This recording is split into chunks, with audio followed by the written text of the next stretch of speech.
So I hope you guys enjoy this. And this is only focusing on East Asia, which I considered Japan, Korea, and China. I looked for stuff on Vietnam, but I couldn't find anything. Okay. So I looked, but I couldn't find anything. Okay. So the origin of lion dance, well, every time I talk to people about lion dance, they always think I do dragon dance, which is the dragon on the stick. And that's not the case. Lion dance and dragon dance are two different art forms. They're two different traditions. And they're also very much separate in the way the dance is conducted. But the story about how it began goes that a monk had a dream in which he saw that there were many sorrows and evils plaguing the land around him, and he prayed and asked the gods, how can I help get rid of this? And the gods told him, well, what you need is a lion. So he was like, okay, never seen a lion before. Don't know what it looks like. So all he did was he put together all the animals he considered to be the most lucky, and that made a lion. Yay! And they didn't actually see a lion until hundreds and hundreds of years later. They're like, that's what it looks like, but we're not going to change what we think of it. So, starting with China, there are two types. There's the southern lion, which is the most well-known. It is what you mostly see around New Year's celebrations. And then you also have northern, which is what we do here at WIT. So if you've seen the lion around, it most likely look like that. But also the southern lion is associated with a lot of Kung Fu traditions. And a lot of Kung Fu moves are put into the southern routines. And the northern is just mostly acrobatics. So flips, backflips, somersaults, rolling over, that kind of stuff. And I will show you a couple videos later and you'll be able to see these things. So yay. And then in Japan, and if a few of you attended the taiko performance a couple weeks ago, they had a Japanese lion dance performance. And in Japan it is known as shishimai, which means lion dance. And it's mostly used for Shinto festivals, but it's also used for, major holidays like New Year's. The Japanese lions are different than the Chinese lions. They're not going to be one person operated instead of two, although they sometimes, in this picture, have two. But most of the time, you see the one person under like a drape with the mask going around. And dances differ by region. A lion dance you see in Tokyo would be different than a lion dance you see in Okinawa, and Okinawa also has their own variation on the lion. So that's where differences come into play. And also it is believed in Japan that if you are bitten by the lion during the performance, it will bring you good luck. And my favorites, if it'll go, maybe. Oh no! Whoa, okay. Technical difficulties, but no big deal. Okay, Korean lions, yay! They look funny. Yeah, they do. Okay, it is called Bukchong Sajanori in Korea, which also means lion dance. But Bukchong is also a form of dance that involves drums and cymbals and those kind of things. So it's put into that category, but it's different than the rest of the dances put into that art form. In Korea, also different from Chinese lions, the lions can be 2 or 3 person operated, so you can have 3 people under there, which is a lot, but if it gets the performance idea across, then good for them. And like the Chinese lion dance, the Korean lion dance is used to scare away evil spirits and beckon good luck on the Lunar New Year. As far as I know, that is the only time it is used, most of the time, but that is all I know first. Okay. And then music and performance. You will see gongs, cymbals, drums, sometimes flutes, and horns, which are used in Korean tradition a lot. They are quintessential to a lion dance performance, and a lot of the lion is, or the essence of the lion dance is created through drums and drum beats. And the cymbals are also quintessential too, and a lot of percussion-based instruments are used during a lion dance performance. And for those of you that don't know, lion dance is now performed in competition style by teams from all over the world. And if I'm not mistaken, the current champion is a team from Malaysia. So it's very nice, very nice. So I'm going to show you a couple of video examples, and I'm not going to show you all of them because that means we'll be here for about 40 minutes if I show you all of them in total. So I'm going to shorten it down, and I'm going to start with the Southern Lion Dance, which is actually performed by a US team. It's very nice. Oh no! I have it already uploaded. No! Technical difficulties. Why? That's okay. We'll roll with it.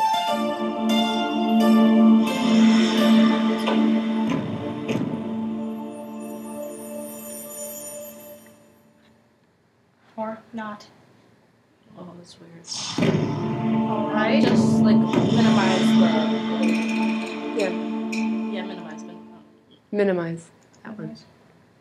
观众朋友，这时候我们是来到了第4支的参赛队伍，那是来自美两馆白鹤国际武术龙狮团。那他们的这个采星主题呢，就是金山醒狮展雄风。他们采用这头狮呢，也是非常马来西亚化的。So fluffy. 尾巴长很长。 Playful. 学的嘛。 Yeah, it looks 那 like 其 a 实什么来自美国的参赛队伍，就是用芭蕾丝，会不会是有一点好像要送来我们的感觉？不会，因为就是审美的眼光。不过感觉上的就是因为前几支参赛队伍他们的狮的毛都比较多，就感觉到这头狮就比较轻了一点啊，没有这么多毛毛。I like perfectly in sync. 因为刚才我们所看到那几头狮都是属于银狮啊或者雷狮，它的布料呢比较 I like it. The ears. Look at the ears. 所以这头的 Yeah, they have little levers inside the heads that you can pull to make the ears and eyes 对 big. Unfortunately, the ones we have here are broken. 那其实小师傅啊，你觉得这头狮会不会也是这样 You guys don't mind if we skip forward a little bit to the actual stuff? 觉得是，其实我们一直以来听的都是比较正统的，所以我们就觉得说，哎，跟我们的本身的这个舞乐是比较相似的，会说这样子吗？不会啊，其实他现在这场的表演的古典运用都和我们都接近。那么如果说要拿个比较的话呢，也觉得他的拍速啊，跟他的跳跃的动作非常的吻合。虽然他的高难度不是很多，但是他能够在形态跟古典的运用里面呢，去争取分数的，就是他也懂得他自己应该要在哪一方面去拿分。其实就是说，一支队伍他要知道说自己的强项在哪里，也是非常重要的。那其实，在这支队伍到目前为止，我们还没有看到什么高难度的动作。所以刚才我就说了，他可能在高难度上，我们看到他在上抓到目前为止他没有什么特殊的一些高级难度，但是我们能够感觉到就是他古典的运用时候，就是形态的表达是非常难。就是稳扎稳打，稳扎稳打这样子的一个，而且拿得很准位。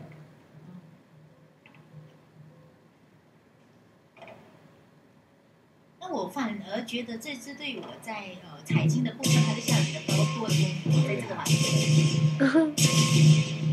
反倒其实它应该是可以加强在采青之前的一些那边是比较静态多。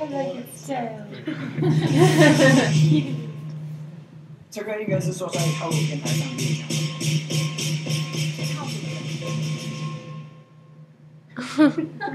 他的套路片缺乏了那种就是整套。Oh, it's his toy. 动态。就是给人感觉到很有中断的感觉。对对。Licking. Oh, it's so cute. 哎，这个细心的动作不错哦，可以让他的这如果万一他这个不小心把这个踢了下来，那就得扣分。所以其实这个也要非常的小心。哎。哎，他是个刚才来到了，我还是不想，要想回来看看这样，有可能哎。那这是在形态方面会行的吗？对。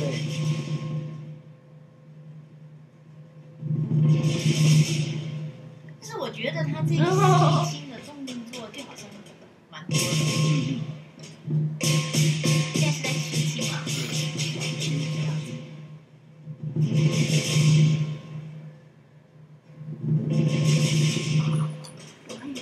其实这是对我如果说他取得在教师部里面比较的。So you guys get the idea. Oh no. Oh no. Why Windows? I think this is a very graceful line. No, don't play again. Okay. Those are the Korean lines, but next on the agenda is the Northern Lion, which we usually have a routine at New Year's here at Wit, but this year we had a different agenda with the dragon. And although our routines are not this acrobatic, as you will see, and the Northern Lion is more dog-like. As you can see, that was also puppy-like, but it's more, of a cat, pouncing on a flower. So this is an example of...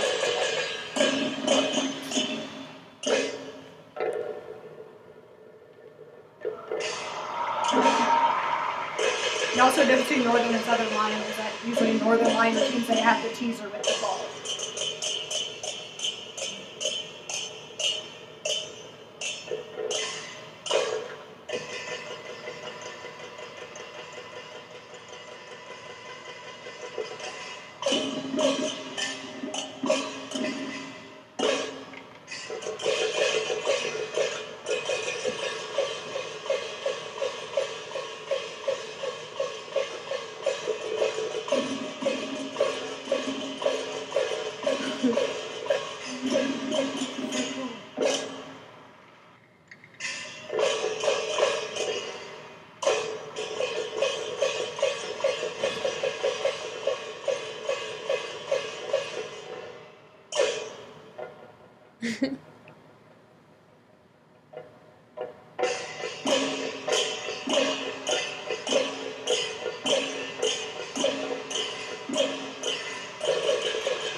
And there's the teaser.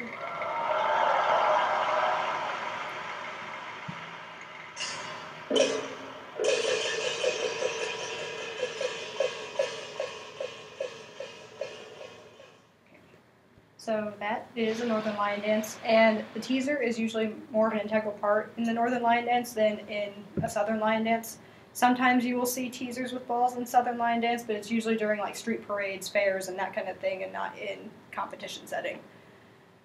And the Japanese lion dance is a lot different than what the other two are. The Japanese lion dance is more sort of, it's used for the same purpose, but is more, the word would probably be maybe sort of more as a ritual in a way. And it is also not as playful. It can be playful in certain settings, such as the taiko concert a couple weeks ago, and maybe it'll lay down and get an orange or that kind of thing, because they really love oranges. But it's usually more of a serious dance form.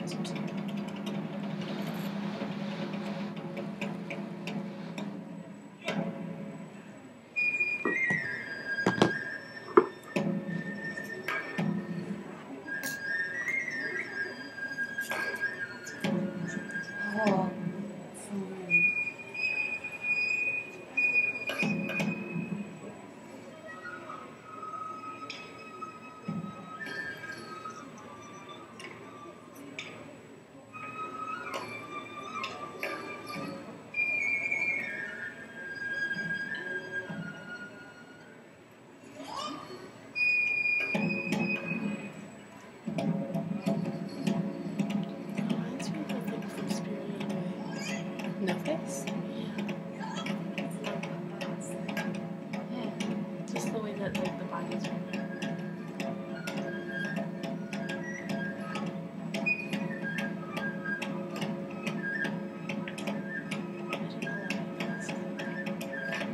Because the head is so far forward. And like the neck.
So a Japanese lion dance is a lot more simple in movements. It's not as acrobatic and it's not as playful looking. They can also be fun.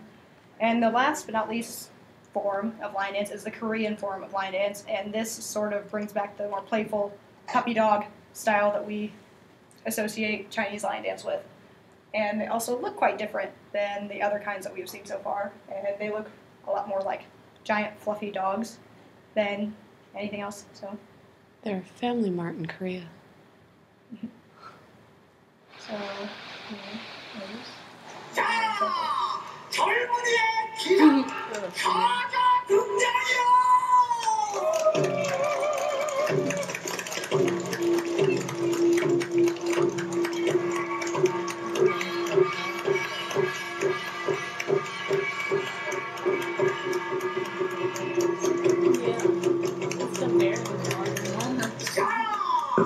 초장부터 좋으시고 얼씨구 좋다.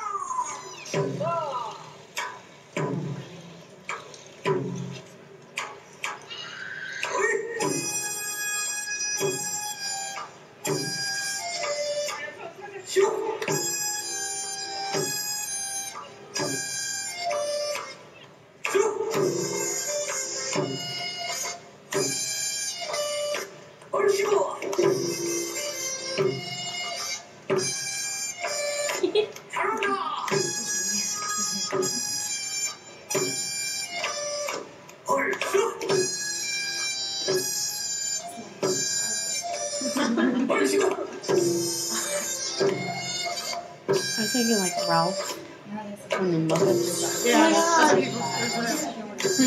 I've heard a lot of people say they remind them of Snuffleupagus from Sesame Street because they're big and brown and fluffy.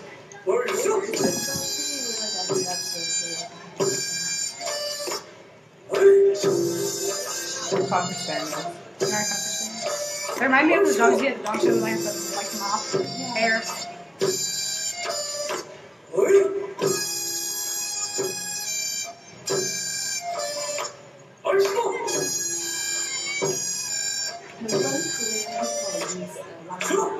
They use it at New Year's also. Japanese also use it for other smaller festivals too. If they have a smaller temple festival, they'll use it They use lion dances.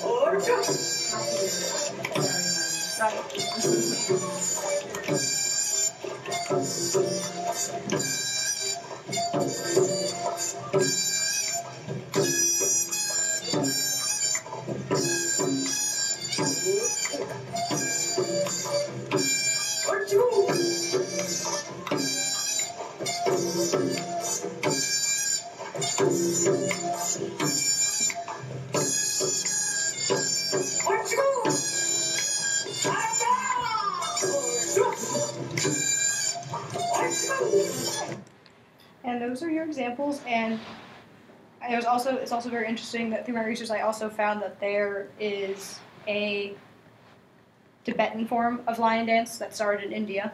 It's the snow lion. It's very interesting actually. You guys should look it up. And there's also an Indonesian lion dance that's used during a certain dance of a legend where a hero goes off and fights this monster at a cave, and his lion companion goes with him. And it's very interesting as well because the lions also they have different features no matter where you look at them. So that's my presentation. I hope you guys enjoyed it.